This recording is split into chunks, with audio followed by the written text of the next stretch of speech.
BDR হত্যাটা একদম পরিকল্পিত, একেবারে বাছাই করা। যে এই যে অপারেশন ক্লিন হার্টে খুব নাম করেছিলেন আমার বন্ধু গুলজার, কর্নেল গুলজার সহ আমার কোর্সমেট 5 জন, এবং আমার প্রায় সবাই পরিচিত ছিল। 5ই আগস্টের বিজয়ের একটা সম্পর্ক আছে। এই বিজয় যদি আমরা ধরে না রাখতে পারি তাহলে বিডিআর এর বিচারও হবে না। বিডিআর এর বিচার না হলে 5ই আগস্টের বিজয় ধরে রাখাও কঠিন হবে বলে আমি মেজর আফসারি মনে করি। এবং তাদের সাথে আমার কথাও হয়েছে অনেকের, যে তারাও আবার একটা জোট তৈরি করবে, যেই জোট, এবং আমিও মনে করি আমার বাংলাদেশ সংস্কার পার্টিও এই জোটকেই সমর্থন করবে, যেই জোট 5ই আগস্টের বিজয়কে ধরে রাখতে চায়, যেই জোট এই জাতিকে এই হত্যাবিহীন রাজনীতিতে নিয়ে যেতে চায়। এখন আসি বিষয়ে, যে দেখুন বিডিআর এর বিষয়টা, যে কিছুদিন আগে যখন এই বিডিআর এর জাতীয় কমিশন গঠন করা হয়, সেখানেও কিছু বাধা, কিছু সমালোচনা হয়েছিল। কেন এই সামরিক অফিসার, কেন বিচারক প্রধান অবসরগত বিচারকরা নন, ইত্যাদি ইত্যাদি বলে, এবং কিছু বিতর্কিত লোক ছিল বলে দাবি করেছিল যারা এখানে ভিকটিম পরিবার। তো পুরো কমিশনটি রাওয়াতে এসেছিল কিছুদিন আগে, এবং সম্ভবত, if I am not wrong, সৌভাগ্য আর দুর্ভাগ্য যেটাই হোক, হাসিনা আক্তার সেই অনুষ্ঠানে উপস্থিত ছিলেন বোধহয়, আমার যতদূর মনে পড়ে। সেখানে অনেক আলোচনা হয়েছে, আমরাও কথা বলেছি, আমরাও বলেছি রাওয়া থেকে যথেষ্ট সমর্থন দেওয়া হবে, তবে এর সত্যিকার তদন্ত না হলে সত্যিকার বিচার হবে না, এই একটা প্রেশার আমাদের রাওয়া বা অবসরপ্রাপ্ত সশস্ত্র বাহিনীর সদস্যদের তরফ থেকে ছিল, এবং আমিও সেখানে এই দাবিটি করেছিলাম, এবং আমরা সর্বাত্মক সহযোগিতা করবো। এই জন্য ওনার যে আমাদের যে প্রধান এই কমিশনের, উনি ধন্যবাদও জানিয়েছিলেন আমাকে। যাই হোক, এই বিডিআর হত্যার জঘন্য এক হত্যাকাণ্ড। পৃথিবীতে আর দিনে দুপুরে এইভাবে কোনো অফিসার, 57 জন অফিসার, অন্যান্য সহ 54 জনকে যে হত্যা করা হয়েছিল, যে নাটক আমরা দেখেছি মুন্নি সাহার মাধ্যমে এবং অন্যান্য, এবং ওখানে যারা ক্রিয়ানক ছিলেন, যারা কাজ করেছিলেন, তাদেরকেও আমরা চিনি, এবং ধীরে ধীরে তাদের যে চেহারা স্পষ্ট বেরিয়ে আসছে। সেখানে রাজনৈতিক নেতা এবং এমপি, এমনকি সেনাবাহিনীর কিছু জুনিয়র লেভেলের অফিসার যারা সরাসরি শেখ হাসিনার সাথে যোগাযোগ রেখেছিলেন, এবং তারেক সিদ্দিকীর সাথেও যোগাযোগ রেখেছিলেন, এবং এর মধ্যে অন্যতম হলো শামস। এছাড়া আরো 2 জন অফিসারের নাম ওখানে আসছে। এবং এই বিডিআর হত্যাটা একদম পরিকল্পিত, একেবারে বাছাই করা।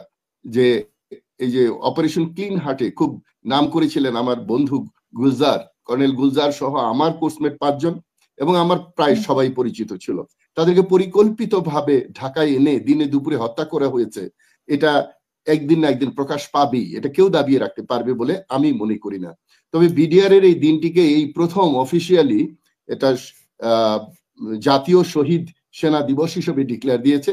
তার পরপর আমি একটা লেখা লিখেছি এবং আমি একটা আপত্তি করেছি, এবং আমার সাথে অনেকেই সমর্থনও দিচ্ছেন, যেটা জাতীয় শহীদ সেনা দিবস হয়তো পরিবারের তরফ থেকে শহীদ হিসাবে এটা চাওয়া হয়েছিল, এটা দেওয়া হয়েছে, কিন্তু এটা হওয়া উচিত বিডিআর হত্যা দিবস, জেল হত্যা দিবস যেমন।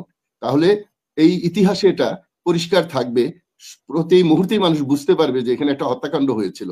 আর যদি এটা জাতীয় শহীদ সেনা ভাবে একজন জয়েন করেছিলেন, সেই ভাবেও বলেছে, আপনি যেটা বলছেন সেটাই উনি বলেছে, যার কারণে এখানে বিডিআর এর বাহিরেও তো অনেক, যদি শহীদ সেনাবশ হয়, এক সময় এক প্রজন্ম হয়তো বুঝবে এরা যুদ্ধ করে বা অপারেশন করে মারা গিয়েছেন। এটা যে পরিকল্পিতভাবে হত্যা করা হয়েছে, আমি আপনার মাধ্যমে, আপনার অনুষ্ঠানের মাধ্যমে আবারও দাবি জানাচ্ছি, এই দিবসের নামটি, আমাদের ছুটির দরকার নাই, কিন্তু এই নামটি হওয়া উচিত বিডিআর হত্যা দিবস। এবং সাথে সাথে এটাও বলছি যে বিডিআর কে পরিকল্পিতভাবে ব্যবহার করা হয়েছিল, এখানে বিডিআর এর তেমন দোষ নাই, শুধুমাত্র এখন বলা হচ্ছে অস্ত্র তারা চালিয়েছে, অস্ত্র তাদের হাতে ছিল। কিন্তু আমরা যতটুকু তথ্য পেয়েছি, সেখানে মূল যারা হত্যা করেছে তারা আমাদের দেশের কিছু একটা দলের কিছু দলীয় লোক, যাদের ইউনিফর্ম বাইরে থেকে তৈরি করা হয়েছিল, এবং বাইরে থেকেও কিছু লোক এসেছিল যারা অ্যাম্বুলেন্সে পরে সরাসরি এয়ারপোর্টে গিয়েছিল। এগুলো ওপেন সিক্রেট, এখন এগুলো আরো বেরিয়ে আসবে। যাই হোক, সেখানে আমি যাচ্ছি না, বাট এটার বিচার হলে, আমি রিপিট করি, এটার বিচার হলে আওয়ামী লীগের 50% বিচার হয়ে যাবে। আওয়ামী লীগ কি আতাত করেছিল কোন দেশের সাথে এবং কি ধরনের অপরাধ করেছে, তার 50% আমরা হয়তো পেয়ে যাব এই বিচারটির মাধ্যমে। আর সকল এই সাগররুনি থেকে শুরু করে সকল হত্যা এই যে সিনহা হত্যা, এগুলো বাকি 50% বলে আমি মনে করি। এখন দেখুন, বিডিআর এর বিচার দ্রুত করা খুবই গুরুত্বপূর্ণ, এবং এটার মধ্যে ষড়যন্ত্র আছে, এটার মধ্যে নানা রকম সমস্যা আছে, এটা আমরা জানি। তো বিডিআর এর ব্যাপারে আমি শুধু এই কথাটা বলে আমি আজকের আলোচনায় যাব যে এটা দ্রুত বিচার করা দরকার, বিচার হবে। আর এই বিডিআর হত্যার বিচারের সাথে 5ই আগস্টের বিজয়ের একটা সম্পর্ক আছে। এই বিজয় যদি আমরা ধরে না রাখতে পারি তাহলে বিডিআর এর বিচারও হবে না। বিডিআর এর বিচার না হলে 5ই আগস্টের বিজয় ধরে রাখাও কঠিন হবে বলে আমি মেজর আফসারি মনে করি। এখন দেখুন যে গত কয়েকদিন আগে, 2 দিন আগে রাতে, গভীর রাতে স্বরাষ্ট্র উপদেষ্টা কিন্তু বলেছেন যে বসতে দেওয়া হবে না, শুইতে দেওয়া হবে না, তাদেরকে ধরা হবে, এবং টহল বৃদ্ধি করা হয়েছে। এবং ব্রিগেডিয়ার জেনারেল সাখাওয়াত কিন্তু একটা ভিডিও মেসেজ দিয়েছেন যে কোন দল এই বিশৃঙ্খলাগুলো করছে, চাঁদাবাজি করছে, ডাকা। আপনি একটা প্রশ্ন করেছেন এখানে যে এত ডাকাতি কেন হলো এখন। আমি এখানে, যেহেতু আমরা এই যে ডক্টর নাজমুল হাসান কলিমুল্লাহ জানেন, আমরা যেহেতু সামরিক অপারেশন অনেকগুলো করেছি, আমরা জানি এইবারের অপারেশনটা একটু ভিন্ন ধরনের হয়েছে। এই যে ডেটারেন্ট যে একটা আচমকা একটা অপারেশনের যে আবির্ভাব, সেটা এবার হয়নি, কারণ আগে থেকেই সেনারা মাঠে ছিল। এটা যদি সেই দিনই ক্যান্টনমেন্ট থেকে দ্রুত বেরিয়ে এসে সিভিলে এই কাজটা করতো, তাহলে যে ডেটারেন্ট তৈরি করতে পারতো। আমাদের অপারেশনগুলোর অনেক চরিত্র থাকে, এইখানে আমাদের একটা দুর্বলতা ছিল যে মাঠে সেনাবাহিনী আছেন, পুলিশের কাজ করছেন, তারাই এই অপারেশনটা করছেন। এখানে আমি সেনা প্রধানকে অনুরোধ করব যে উনি যেন এই যে অপারেশনের যে ক্ষিপ্রতা, সেটা যেন উনি বৃদ্ধি করেন, এবং আমি আশা করি উনি এটা করবেন। এটা না করলে কি হবে, উনি এই বিডিআর এর হত্যা উপলক্ষে রাওয়াতে যে আজকে ভিকটিমদের উপস্থিতিতে, এমনকি যিনি বলেছিলেন ঐতিহাসিক একটা কথা, এরশাদ, মরহুম প্রেসিডেন্ট এরশাদের সময়, পতনের সময় বলেছিলেন এনাফ ইজ এনাফ, সেই চিফ জেনারেল নুরুদ্দিন সহ আরো অনেক চিফ এবং অনেক সিনিয়র অফিসার আজকে উপস্থিত ছিলেন, এয়ারফোর্স নেভির অফিসাররা ছিলেন, এবং বাহিনী প্রধানরাও ছিলেন। তাদের সামনে আজকে দ্ব্যর্থহীন ভাষায় সেনা প্রধান যেভাবে কথা বলেছেন, আমি মনে করি যে এই কথাটি আরো কয়েক মাস আগেই বলা উচিত ছিল, কারণ যেহেতু ওনার ঘাড়ে, ওনার দায়িত্বে পড়েছে জাতি। আজকে দেখেন, একবার চিন্তা করে, একটা মাত্র ইনস্টিটিউশন আছে যারা এখনো মনে করে যে যে এই যে 2000 শহীদ হয়েছে, শহীদের রক্ত, এদের মূল্যায়ন করতে হবে স্পষ্টভাবে। শুধুমাত্র সশস্ত্র বাহিনীর কর্মরত এবং অবসরপ্রাপ্ত সেনারা এখনো এটাকে বিশ্বাস করে যে এটার মূল্যায়ন করতে হবে, এবং এটা না করলে আমাদের স্বাধিকার ক্ষুণ্ণ হতে পারে। যেটা স্পষ্টভাবে কোন দেশের সেনাপ্রধান যখন বলেন যে আমাদের স্বাধিকার লঙ্ঘিত হতে পারে, তখন বুঝতে হবে কথার গুরুত্ব কতটুকু। আমি মনে করি যে আজকে এই যে সেনাপ্রধান যে কথাগুলো বলেছেন, তার ব্যাকগ্রাউন্ড হলো বিপ্লবী সরকার গঠন করা যায় নাই, উনি ওটা করতে পারেননি। রাষ্ট্রপতি অপসারণ করতে পারেননি। সংবিধান সংস্কার করার ব্যাপারে বাধা আছে। নির্বাচন না সংস্কার, এ নিয়ে এক অপরাজনৈতিক বক্তব্য এবং প্রচার করা হয়েছে। এটা বিশেষ করে একটি দল করেছে আমি মনে করি। আর অধিকাংশ দলরাই সংস্কার চায়, অধিকাংশ দলরাই চাঁদাবাজি বন্ধ করতে চায়, অধিকাংশ দলরাই চায় আগের মতো রাজনীতি দেশে না থাকুক, আগের মতো দোষারোপের রাজনীতি, হত্যার রাজনীতি, চাঁদাবাজির রাজনীতি এবং টেন্ডারবাজির রাজনীতি এই দেশে যেন আর না থাকে, সেটাই চায়। যার জন্য আজকে বাধ্য হয়ে এই একজন ছাত্র নেতা তার পদ থেকে পদত্যাগ করে এসে মাঠে এসেছেন। এখন আমিও এইটা অনুধাবন করি, যেহেতু আমি গত 25 বছর যাবৎ রাজনীতিতে আছি এবং বিএনপিকে আমি খুব ঘনিষ্ঠভাবে দেখেছি।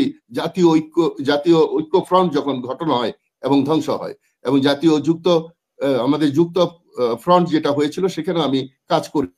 তো এখানে আজকে যদি বিএনপি সঠিকভাবে জাতীয় দায়িত্ব পালন করত, কিংবা এই তারেক জিয়ার নেতৃত্বে তারেক জিয়ার যে নির্দেশ সেটা পালন করত, অথবা বর্তমানে এই দেশে যারা বিএনপির নেতা আছে তারা যদি দলটিকে নিয়ন্ত্রণ করতে পারত, হয়তো ছাত্রদের আর রাজনীতিতে নাও আসতে হতে পারত। আমি মনে করি বিএনপির এমন একটা ভূমিকা নেওয়া উচিত ছিল যেন এই ছাত্ররা ক্লাসে ফিরে যেতে পারে, তাদের যেন রাজনীতি না করতে হয়। আজকে 5 আগস্টের পর থেকেই তো আমরা শুনতে পাচ্ছি তারা একটা রাজনৈতিক দল করবে। তো আপনি যে বলছেন তারা তো বিএনপি কে বোঝার আগেই এটা করেছে। বিএনপির অনেক দোষ আছে। না, বোঝার আগে করেনি, অনেক পরে করেছে। কয়েক মাস তারা অবজার্ভ করেছে, তারপরে গত 3 মাস হয়তো হয়েছে তারা একটা দল করবে বলে কথা বলেছে। প্রথম দিকে তারা রাজনীতিতে আসার এবং রাজনীতিতে আসলে ছাত্রদের মধ্যে ভাঙন হবে, দলের মধ্যে তাদের নিজেদের মধ্যে একটা ভাঙন হবে। এখন আবার তারা দল করেছে এবং অন্যান্য কোটা আন্দোলন থেকে শুরু করে অন্য যারা করছে তারাও রাজনৈতিক দল তৈরি করছে আমি যতদূর জানি।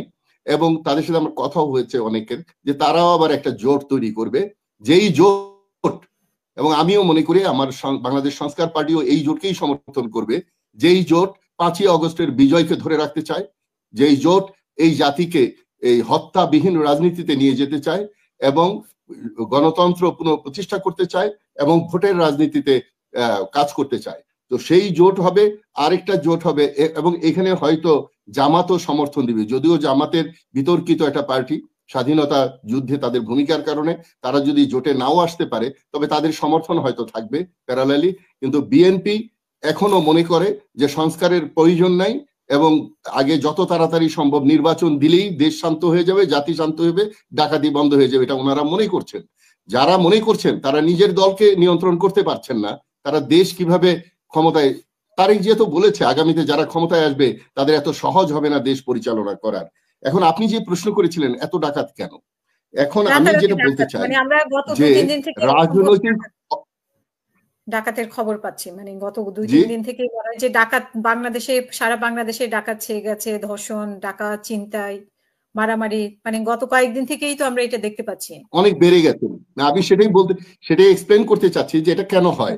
যখন কোন রাজনৈতিক সংগঠন সঠিকভাবে রাজনৈতিক দায়িত্ব পালন করে না, তাদের নিজেদের মধ্যে মারামারি কাটাকাটি হয়, এবং সেই সময় যদি দেশের আইন শৃঙ্খলা বাহিনী সঠিকভাবে সংগঠিত না থাকে, বিশেষ করে পুলিশ, তখন অন্যান্য ডাকাত, অন্যান্য ছিচকে চোর এরা সাহস পেয়ে যায়, সুযোগ পেয়ে যায়। সেখানে যদি 71-এ যেমন শেখ মুজিবুর রহমান বলেছিলেন শুধু আওয়ামী লীগ নয়, সর্বদলীয় সংগ্রাম কমিটি পাড়ায় পাড়ায় মহল্লায় মহল্লায় তৈরি করা, এবং করা হয়েছিল, এবং সেখানে চুরি ডাকাতি এবং আক্রমণ ব্যারিকেড করা সব কাজ কিন্তু সব দল মিলে করেছে, জামাত এবং শিবির ওরা ছাড়া। তো সুতরাং এখানে একটা বড় ভূমিকা ছিল বিএনপির। আমি এই 24-এর ইলেকশনের আগে বলেছিলাম জাতীয় পার্টি যদি এইবার 24-এর নির্বাচনে না গিয়ে জনগণের কাতারে আসে হয়তো পার্টিটা টিকে যাবে, না হলে এই পার্টি ধ্বংস হবে, আমি নির্বাচনের আগে বলেছিলাম এবং তাই ঘটেছে। আমি এখন বলবো এখনো যদি বিএনপির সম্মতি না হয় তাহলে এই বিএনপি যদি জাতির যে আকাঙ্ক্ষা, জাতির যে 5ই আগস্টের নব আকাঙ্ক্ষা নতুন বাংলাদেশকে নিয়ে, এই আকাঙ্ক্ষার সাথে যদি ম্যাচ না করতে পারে তাহলে বিএনপির ধ্বংস অনিবার্য। ধন্যবাদ সবাইকে।